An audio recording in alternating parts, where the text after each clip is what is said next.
ବନ୍ୟପ୍ରାଣୀଙ୍କ ବାସସ୍ଥାନ ଫେରାଇ ଦେବାକୁ ଆହ୍ୱାନ। ବିଶ୍ୱ ହସ୍ତୀ ଦିବସରେ ଲାଗିଲା 250 ଚାରା। କୁଚିଣ୍ଡା 12/8/2024।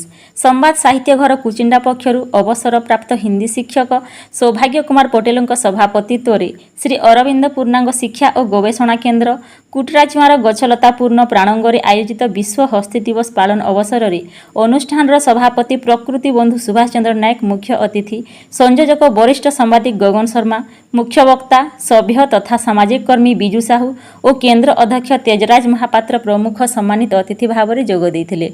ଅତିଥିଗଣ ତାଙ୍କ ଭାଷଣରେ ଉଷାକୋଠି ଅରଣ୍ୟରେ ଏବେ 100ରୁ କମ୍ ହାତୀ ଥିବାବେଳେ ବନ୍ୟପ୍ରାଣୀମାନଙ୍କ ବାସସ୍ଥାନ ଜଙ୍ଗଲର ସୁରକ୍ଷା ମାଧ୍ୟମରେ ଫେରାଇ ଦେବାକୁ ଆହ୍ୱାନ ଦେଇଥିଲେ।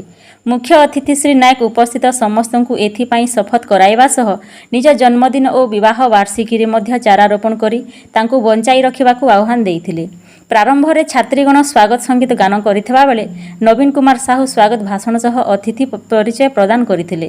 ଅତିଥିଗଣ ପୂର୍ବରୁ ଆୟୋଜିତ ପରିବେଶ ସମ୍ପର୍କିତ ବିବିଧ ପ୍ରତିଯୋଗିତାର କୃତି ପ୍ରତିଯୋଗୀଙ୍କୁ ପୁରସ୍କୃତ କରିଥିଲେ।